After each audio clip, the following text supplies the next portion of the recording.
News 18 ಡಿಜಿಟಲ್ಗೆ ಸ್ವಾಗತ. ನಾನು ಶಿವರಾಮ ಸಂಡಿ. 10 ವರ್ಷದ ಅನುಬಂಧ, 3 ವರ್ಷದ ಮುದ್ದಾದ ಮಗಳು.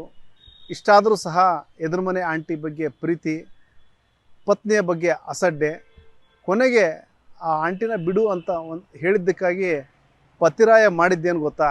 ಅದನ್ನು ಮುಂದೆ ಹೇಳ್ತಾ ಹೋಗ್ತೀನಿ. ಅದಕ್ಕೂ ಮುಂಚೆ ನ್ಯೂಸ್ 18 ಯೂಟ್ಯೂಬ್ ಚಾನಲ್ ಸಬ್ಸ್ಕ್ರೈಬ್ ಮಾಡಿಲ್ಲ ಅಂದರೆ ಕೂಡಲೇ ಸಬ್ಸ್ಕ್ರೈಬ್ ಮಾಡಿ. ಜೊತೆಗೆ ಇನ್ಸ್ಟಾಗ್ರಾಮ್ ಇರ್ಬೋದು, ಫೇಸ್ಬುಕ್ ಪೇಜ್ನ ಫಾಲೋ ಮಾಡ್ರಂತ ನಾನು ರಿಕ್ವೆಸ್ಟ್ ಮಾಡ್ತಾ ಇದ್ದೀನಿ. ಈಗೇನು ಆಂಟಿ ಮತ್ತು ಏನು ಅಂಕಲ್ದ ಏನು ಕತೆ ಹೇಳ್ತಾ ಇದ್ದೆ, ಆಂಟಿ ಮತ್ತು ಇನ್ನೊಬ್ಬ ಟೀಚರ್ ಕತೆ ಹೇಳ್ತಾ ಇದ್ದೆ. ಇಲ್ಲಿ ಆ ಒಂದು ಶಿಕ್ಷಕನೊಬ್ಬ ಈ ಒಂದು ತನ್ನ ಒಂದು ವಿಕೃತಿಯಿಂದಾಗಿ ತನ್ನ ಹೆಂಡತಿನ ಒಂದು ತವ್ರ ಮನೆಗೆ ಕಳಿಸುವಂಥ ಕೆಲಸ ಮಾಡಿದ್ದಾನೆ. ಇದಕ್ಕೆ ಮುಖ್ಯ ಕಾರಣ ಅಂದರೆ ಎದುರುಮನೆ ಆಂಟಿ. ಈ ಒಂದು ಏನು ಮಹಾಲಿಂಗಪ್ಪ ಮತ್ತು ಕಾಂಚನ ಇಬ್ಬರು ಸಹ 2016ರಲ್ಲಿ 10 ವರ್ಷದ ಹಿಂದೆ ಮದುವೆಯಾಗಿದ್ದರು. ಇವರ ಮದುವೆಗೆ ಸಾಕ್ಷಿ ಅನ್ನೋ ರೀತಿಯಲ್ಲಿ, ಇವರ ದಾಂಪತ್ಯಕ್ಕೆ ಸಾಕ್ಷಿ ಅನ್ನೋ ರೀತಿಯಲ್ಲಿ 3 ವರ್ಷದ ಮುದ್ದಾದ ಮಗಳು ಸಹ ಇದ್ದಾಳೆ. ಇಷ್ಟೆಲ್ಲ ಇದ್ದರೂ ಸಹ ಏನು ಮುದ್ದಾದ ಒಂದು ಪತ್ನಿ ಇದ್ದರೂ ಸಹ ಅವನಿಗೆ ಒಂದು ಪರಸ್ತ್ರೀಯ ಒಂದು ವ್ಯಾಮೋಹ ಮತ್ತು ಏನು ಎದುರುಮನೆಯ ಒಂದು ಗೃಹಿಣಿಯ ಒಂದು ಜೊತೆನ ನಂಟಿನ ಕಾರಣಕ್ಕಾಗಿ ತನ್ನ ಪತ್ನಿಯ ವಿರುದ್ಧ ತನ್ನ ಪತ್ನಿಗೆ ಕಿರುಕುಳ ಕೊಡುವಂತಹ, ಅಸಡ್ಡೆ ತೋರುವಂತಹ, ಕೊನೆಗೆ ತವ್ರ ಮನೆಗೆ ಕಳಿಸುವಂತಹ ಕೆಲಸವನ್ನು ಮಾಡಿದ್ದಾನೆ. ಕೊನೆಗೆ ಆ ಮಹಿಳೆ ಗೃಹಿಣಿ ಕಾಂಚನ ಏನಂದರೆ ಈಗ ಹುಬ್ಬಳ್ಳಿಯ ಮಹಿಳಾ ಪೊಲೀಸ್ ಠಾಣಾ ಇಲ್ಲಿ ಒಂದು ದೂರು ದಾಖಲು ಮಾಡುವಂಥ ಕೆಲಸ ಮಾಡಿದ್ದಾಳೆ ಮತ್ತು ತನ್ನ ಪತಿ ವಿರುದ್ಧ ಕ್ರಮ ಕೈಗೊಳ್ಳುವಂತೆ ಆಗ್ರಹಿಸಿದ್ದಾಳೆ. ಇಲ್ಲಿ ಏನು ಕತೆ ಸ್ಟಾರ್ಟ್ ಆಗೋದಂದರೆ 2016ರಲ್ಲಿ ವಿಜಯನಗರದ ಕಾಂಚನಾಳಿಗೆ ವಿಜಯಪುರ ಜಿಲ್ಲೆಯ ಏನು ಮಹಾಲಿಂಗಪ್ಪನ ಜೊತೆ ವಿವಾಹವಾಗುತ್ತೆ. ಆತ ವೃತ್ತಿಯಲ್ಲಿ ಶಿಕ್ಷಕ, ಸೈನ್ಸ್ ಮತ್ತು ಮ್ಯಾಥ್ಸ್ ಟೀಚರ್ ಆಗಿದ್ದಾನೆ. ಸದ್ಯ ಮುದ್ದೇಬಿಹಾಳ ತಾಂಡದಲ್ಲಿ ಶಿಕ್ಷಕನಾಗಿ ಕಾರ್ಯನಿರ್ವಹಿಸ್ತಾ ಇದ್ದಾನೆ. ಹೀಗಿರಬೇಕಾದ್ರೆ ಆತ ಏನು ಪರಸ್ತ್ರೀ ವ್ಯಾಮೋಹದ ಕಾರಣದಿಂದಾಗಿ ಹೆಂಡತಿನ ಅಸಡ್ಡೆ ಮಾಡೋದ್ರ ಜೊತೆಗೆ ಸಾಕಷ್ಟು ಒಂದು ಏನು ಪತ್ನಿಯ ಒಂದು ಕಿರುಕುಳ ಕೊಟ್ಟು ಒಂದು ರೀತಿಯಲ್ಲಿ ಆಕೆಗೆ ಒಂದು ಮಾನಸಿಕ ಹಿಂಸೆ ಕೊಡುವಂಥ ಕೆಲಸ ಮಾಡಿದ್ದ. ವಿಚಿತ್ರ ಅಂದರೆ ಈ ಒಂದು ಘಟನೆಯಲ್ಲಿ ಏನು ಸಾಮಾನ್ಯವಾಗಿ ಈ ಪರಸ್ತ್ರೀಯ ಒಂದು ವ್ಯಾಮೋಹ ಇರುತ್ತೆ, ಎಲ್ಲೋ ಅಲ್ಲೊಂದು ಕಡೆ ನಾವು ಉದಾಹರಣೆಗಳು ನೋಡ್ತೀವಿ. ಆದರೆ ಈ ಒಂದು ಘಟನೆಯಲ್ಲಿ ಎದುರು ಮನೆಯ ಆಂಟಿ ಜೊತೆನೇ ಆತನ ವ್ಯಾಮೋಹ ಇತ್ತು ಮತ್ತು ಆ ಒಂದು ಆಕೆ ಜೊತೆ ಬೆರೆಯೋ ಸಲುವಾಗಿಯೇ ಸ್ವಂತ ಪತ್ನಿಗೆ ಆತ ಏನು ಮತ್ತು ಬರುವಂತಹ ಒಂದು ಪದಾರ್ಥಗಳು ನೀಡ್ತಿದ್ದ. ಏನು ಸ್ಲೀಪಿಂಗ್ ಟ್ಯಾಬ್ಲೆಟ್ ಕೊಟ್ಟು ಫೋರ್ಸಬಲಿ ಸ್ಲೀಪಿಂಗ್ ಟ್ಯಾಬ್ಲೆಟ್ ಕೊಟ್ಟು ಮಲಗಿಸುವಂಥ ಕೆಲಸ ಮಾಡ್ತಿದ್ದ. ಯಾವಾಗ ಪತ್ನಿ ಮಲಗ್ತಾ ಇದ್ಲು ಅಂದರೆ ನಿದ್ರೆಗೆ ಜಾರ್ತಾ ಇದ್ಲು, ಆ ಸಂದರ್ಭದಲ್ಲಿ ಆತ ಪರಸ್ತ್ರೀ ಜೊತೆ ಚಕ್ಕಂದಾಡುವಂತಹ ಕೆಲಸ ಮಾಡ್ತಾ ಇದ್ದ.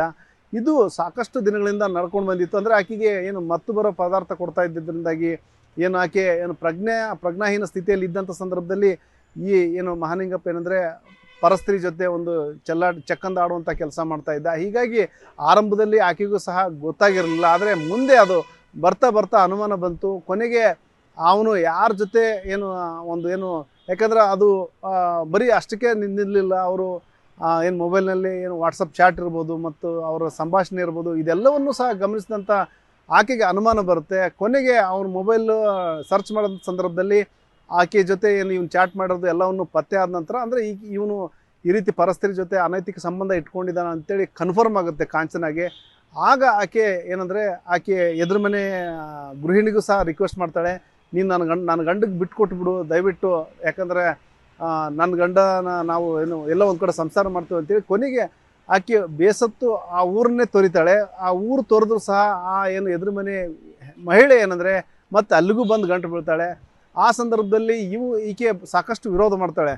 ಈ ಏನು ಪರಸ್ತ್ರೀ ವ್ಯಾಮೋಹದ ಬಗ್ಗೆ ಗಂಡನ ಜೊತೆ ತಕರಾರು ತೆಗಿತಾಳೆ, ಜಗಳ ಮಾಡ್ತಾಳೆ. ಈ ಸಂದರ್ಭದಲ್ಲಿ ಗಂಡ ಏನಂದರೆ ಕಾಂಚನಾಳ ಮೇಲೆ ಹಲ್ಲೆ ಮಾಡುವಂತಹ ಮತ್ತು ನಿರಂತರವಾಗಿ ದೌರ್ಜನ್ಯ ಎಸಗುವಂಥ ಕೆಲಸ ಮಾಡ್ತಾನೆ. ಕೊನೆಗೆ ಏನು ಅಷ್ಟಾದರೂ ಸಹ ಆಕೆ ಸಹಿಸ್ಕೊಂಡು ಅಲ್ಲೇ ಜೀವನ ಮುಂದುವರಿಸಿರ್ತಾಳೆ. ಆದರೆ ಏನಂದರೆ ಆಕೆಯ ಒಂದು ಇನ್ನೊಬ್ಬ ವಿವಾಹಿತ ಮಹಿಳೆ ಜೊತೆಗಿನ ಇವೆಲ್ಲವನ್ನು ಸಹ ಬೆಳಕಿಗೆ ಬಂದ ನಂತರ ಮಹಾಲಿಂಗಪ್ಪ ಏನಂದರೆ ಕೊನೆಗೂ ಸಹ ಕಾಂಚನಾಳನ್ನು ಈ ಹುಬ್ಬಳ್ಳಿಯ ವಿಜಯನಗರ ತವ್ರ ಮನೆ ಇದೆ, ಆಕೆನ ತವ್ರ ಮನೆಗೆ ಬಿಟ್ಟು ಹೋಗುವಂಥ ಕೆಲಸ ಮಾಡ್ತಾನೆ. ತವ್ರ ಮನೆಯಲ್ಲಿ ಬಿಟ್ಟು ಹೆಂಡತಿ ಮತ್ತು ಮಗಳು ಇಬ್ಬರನ್ನೂ ಸಹ ತವ್ರ ಮನೆಯಲ್ಲಿ ಬಿಟ್ಟು ತನ್ನ ಕೈ ತೊಳ್ಕೊಳ್ಳುವಂಥ ಕೆಲಸ ಮಾಡ್ತಾನೆ. ಈಗ ಏನಂದರೆ ಗೃಹಿಣಿ ಏನಂದರೆ ಈಗ ಮಹಿಳಾ ಪೊಲೀಸ್ ಠಾಣೆಯಲ್ಲಿ ದೂರು ದಾಖಲು ಮಾಡಿದ್ದಾಳೆ. ಈ ರೀತಿ ತನ್ನ ಪತಿ ಈ ರೀತಿ ದೌರ್ಜನ್ಯ ಎಸಗಿದ್ದಾನೆ, ಜೊತೆಗೆ ಪರಸ್ತ್ರೀ ಜೊತೆ ಈ ರೀತಿ ಒಂದು ಅನೈತಿಕ ಸಂಬಂಧ ಇಟ್ಕೊಳ್ಳೋದ್ರ ಜೊತೆಗೆ ಆಕೆಯ ಕಾರಣಕ್ಕಾಗಿ ನನ್ನನ್ನು ಈ ರೀತಿ ಒಂದು ತವ್ರ ಮನೆಗೆ ಬಿಟ್ಟು ಹೋಗಿದ್ದಾನೆ ಮತ್ತು ನನಗೆ ದೈಹಿಕ ಮಾನಸಿಕ ಹಿಂಸೆಗಳು ಕೊಡ್ತಾ ಇದ್ದಾನೆ. ಹಾಗಾಗಿ ಆಕೆ ಮೇಲೆ ಒಂದು ಕ್ರಮ ಕೈಗೊಳ್ಬೇಕು, ಜೊತೆಗೆ ನನಗೆ ನನ್ನ ಗಂಡನ್ನ ಕೊಡುವಂಥ ಕೆಲಸ ಆಗಬೇಕು. ಕೊನೆಗೆ ನನ್ನ ಪತಿ ನನಗಿಲ್ಲ ಅಂದ್ರೂ ಅಟ್ಲೀಸ್ಟ್ ನನ್ನ ಜೀವನಾಧಾರಕ್ಕೆ ಮತ್ತು ನನ್ನ ಮಗಳ ಭವಿಷ್ಯಕ್ಕೆ ಏನಾದರೂ ವ್ಯವಸ್ಥೆ ಮಾಡಬೇಕು. ಮತ್ತು ಏನು ಈ ರೀತಿ ತಪ್ಪಿನ ಮೇಲೆ ತಪ್ಪೆಸಗುತ್ತಿರುವಂತಹ ಪತಿರಾಯನಿಗೆ ಶಿಕ್ಷೆ ಆಗಬೇಕು ಅನ್ನೋ ಒಂದು ಆಗ್ರಹ ಮಾಡ್ತಾ ಇದ್ದಾಳೆ.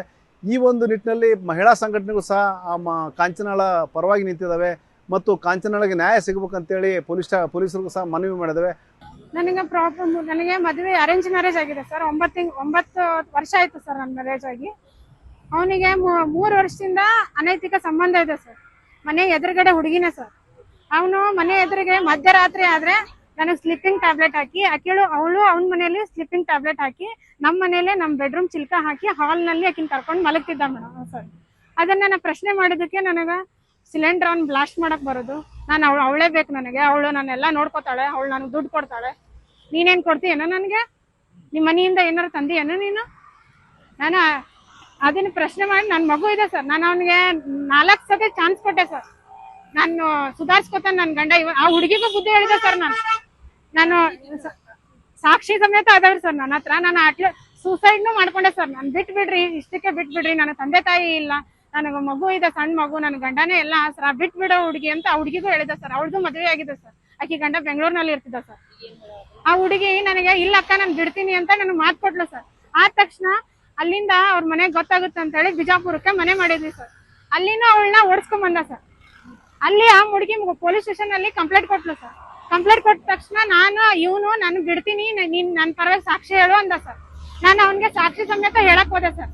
ಇಲ್ಲ ರೀ ಅಂತ ಹೇಳಿ ನಾ ಹೇಳಕ್ ಹೋದ್ರು ಅವನ್ನ ಸುಧಾರ್ಸನಂತ ಹೇಳಿದೆ ಸರ್. ಈಗ ಮತ್ತೆ ನನಗೆ ಅವನು ಈಗ ನನಗೆ ಅವಳೇ ಬೇಕು, ನಾನು ಇಲ್ಲಿ ಹುಬ್ಳಿಗೆ ನೀನು ಬೇಡ, ನನ್ನ ಮಗಳು ಬೇಡ, ನನಗೆ ಅವಳೇ ಬೇಕು, ಅವಳು ನನಗೆಲ್ಲ ನನಗೆ ಚಲೋ ಅದಾಳ, ಆಕಿ ನನಗೆಲ್ಲ ದುಡ್ಡು ಕೊಡ್ತಾಳ, ಅವಳು ನನಗೆ ಎಲ್ಲ ನೋಡ್ಕೋತಾಳ, ನನಗೆ ಅವಳೇ ಇಷ್ಟ, ನನಗೆ ನೀ ಬೇಡ ಅಂತೇಳಿ ನನಗೆ 21 ಮಾರ್ಚ್ನೇ ತಾರೀಕು ನನಗೆ ಹುಬ್ಳಿಗೆ ಬಂದು ನಾನು ತವ್ರ ಮನೆಗೆ ಬಿಟ್ಟೋಗಿದ್ದೆ. 3 ವರ್ಷದಿಂದ ನಮ್ಗೆ ಹೇಳ್ತಾನೆ ಇದ್ದಾಳ, ಅಂಟಿ ನೀವು ರಕ್ಷಣಾ ವೇದಿಕೆಯೊಳಗದ್ರಿ, ನಾನು ಏನಾದ್ರು ಹಿಂಗ ಮಾಡಾತಾರ, ನಮ್ಮ ಮನೆಯವ್ರಿಗೆ ಏನಾದ್ರು ಹೇಳಿ ಮಾತಾಡು ಅಂತ. ನಾವ್ ಒಂದೇ ಸರಿಗ ಕ್ರಮ ತಗೋಬಾರ್ದಲ್ಲ. ಗಂಡ್ಮಕ್ಳ ಅಂದ್ಮೇಲೆ ಇವೆಲ್ಲ ಇದು ಇರೋದ, ಏನ್ ತಿಳ್ಕೊಬೇಡಮ್ಮ, ಇರವ ಸುಧಾರ್ಸ್ತಾನ, ನೀನ ತಿಳಿಸಿ ಹೇಳು ಅಂತ ಹಿಂಗಾಕಿ ಹೇಳ್ಕೊಂಡ್ ಧೈರ್ಯ ಹೇಳ್ಕೊಂಡ ಬಂದಿವ್ರಿ. ಪಾಪ ಆಕಿನ ಇಲ್ಲಿ ಮಟನ ಬಂದಾಳ. ಆದ್ರ ಅವ ಆಗಿದ್ದ ಘಟನೆ ಎಲ್ಲಾ ಹೇಳೋದ್ ಕೇಳಿದ್ರೆ ನಮಗೂ ನೋವು ಅನಿಸ್ತೈತಿ. ಒಂದ್ ಹೆಣ್ಣಿಗೆ ಪಾಪ ಹಿಂಗ ಅನ್ಯಾಯ ಮಾಡ್ಬಾರ್ದು. ಮಾಡ್ಕೊಂಡ್ಮೇಲೆ ಚೆನ್ನಾಗ್ ನೋಡ್ಕೋಬೇಕು. ಇಲ್ಲಾಂದ್ರೆ ಬೇರೆ ಒಂದ್ ಹೆಣ್ಣಿಗೆ ಜೀವನ ಹಾಳು ಮಾಡಕ್ ಹೋಗ್ಬಾರ್ದು. ಇವ್ರು ಶಾಲೆ ಶಿಕ್ಷಕಾಗಿ ಹೆಂಡತಿಗೆ ಹಿಂಗ್ ಮಾಡಿದ್ರೆ ಬೇರೆದ್ರಿಗೆ ಏನ್ ಪಾಠ ಮಾಡ್ತಾರ್ರಿ ಇವ್ರು? ಏನ್ ಪಾಠ ಮಾಡ್ತಾರ? ಹೋಗಿ ಇದನ್ನ ಪಾಠ ಮಾಡ್ತಾರ ಇವ್ರು? ಈ ಒಂದ್ ಹುಡುಗಿ ಅನೈತಿಕ ಸಂಬಂಧ ಇಟ್ಕೊಂಡಾರಂದ್ರ ಹೆಂಡತಿಗೆ ಗೊತ್ತಾಗಿದ ಮೇಲೆ ಅದನ್ನೆಲ್ಲ ಸರಿ ಮಾಡ್ಕೋಬೇಕಲ್ಲ. ಮುಂದ ಗೊತ್ತಿಲ್ದ ಆಗಿತ್ತು, ಆಗಿ ಹೋಗಿತ್ತು, ಆದ್ಮೇಲೆ ಸರಿ ಮಾಡ್ಕೋಬೇಕು, ಬಿಡ್ಬೇಕು. ಹೆಂಡತಿ ಏನಾಗಲ್ರಿ, ಮಾನಸಿಕದಾಳ ಇವಳು. ಬಂಗಾರದಂತ ಮಗು ನೋಡಿದ್ರೆ ಕಣ್ಣಿ ನೀರ್ ಬರ್ತಾವ, ಅಷ್ಟು ಚಂದ ಮಗು ಐತ್ರಿ. ಹೆಂಡತಿ ಇಷ್ಟ ಚಂದ ಬಿಟ್ಟು ಬೇರೆದವ್ರ ಜೊತೆ ಇವ್ರು ಮಾಡಕ್ ತಪ್ಪಲ್ವಾ? ಅದನ್ನ ನಾವು ಮಾತಾಡ್ಬೇಕಂತ ಅವ್ರಿಗೆ ಭೇಟಿ ಆಗ್ಬೇಕಂತಂದ್ರೆ ನನಗಂತ್ರ ಅವ್ರು ಭೇಟಿ ಆಗಿಲ್ರಿ. ಈಗ ಇವ್ರು ಬಂದ್ ಭೇಟಿ ಆಗಿಂದ ನಾ ಕಂಪ್ಲೇಂಟ್ ಕೊಡ್ತೀನಿ ಇಲ್ಲೊಂದು. ಎಲ್ಲ ಹೇಳ್ರಿ ಪೊಲೀಸ್ ಸ್ಟೇಷನ್ ಪೊಲೀಸ್ ಸ್ಟೇಷನ್ಗೆ ಅವ್ರು ಕರೆಸ್ತಾನೆ ಅಂದ್ರೆ 10 ಕಂಪ್ಲೇಂಟ್ ಇನ್ನು FR ಆಗಿಲ್ರಿ. ಹಂಗ ಕರೆದು ಕೌನ್ಸಿಲಿಂಗ್ ಮಾಡ್ತಾನೆ ಅಂದ್ರು ಅವ್ರು. ಒಟ್ಟಾರೆ ಏನು ಪರಸ್ತ್ರೀ ವ್ಯಾಮೋಹದಲ್ಲಿ ಒಬ್ಬ ಶಿಕ್ಷಕ, ಯಾಕಂದ್ರೆ ಶಿಕ್ಷಕ ಅಂದ ಕೂಡಲೇ ರೋಲ್ ಆಗಿರ್ಬೇಕಾದವನು, ಅಂತಹ ಶಿಕ್ಷಕ ವಿದ್ಯಾರ್ಥಿಗಳಿಗೆ ಬೋಧನೆ ಮಾಡುವ ಜೊತೆಗೆ ಈ ರೀತಿಯ ಒಂದು ನೀಚ ಕೃತ್ಯಗಳನ್ನು ಮಾಡುವ ಮೂಲಕ ಒಂದು ರೀತಿಯಲ್ಲಿ ಸೊಸೈಟಿಗೆ ಏನು ಮೆಸೇಜ್ ಕೊಡ್ತಾ ಇದ್ದಾರೆ ಅನ್ನೊಂದು ಪ್ರಶ್ನೆ ಅಂತೂ ಮೂಡುತ್ತೆ. ಹಾಗಾಗಿ ಪೊಲೀಸರು ಸಹ ಈಗ ಪ್ರಕರಣ ದಾಖಲಿಸಿಕೊಂಡು ತನಿಖೆ ಮಾಡ್ತಾ ಇದ್ದಾರೆ. ಆದರೆ ಏನು ಅವನ ಮೇಲೆ ಏನು ಬರೀ ಸಿಂಪತಿ ತೋರಿಸೋದು ಬೇಡ, ಕಠಿಣ ಕ್ರಮ ಕೈಗೊಳ್ಬೇಕನ್ನೋ ಒಂದು ಆಗ್ರಹನ ಅವನ ಪತ್ನಿ ಮಾಡ್ತಾ ಇದ್ದಾಳೆ. ಶಿವರಾಮ ಮಸನಿ, ನ್ಯೂಸ್ 18 ಹುಬ್ಬಳ್ಳಿ.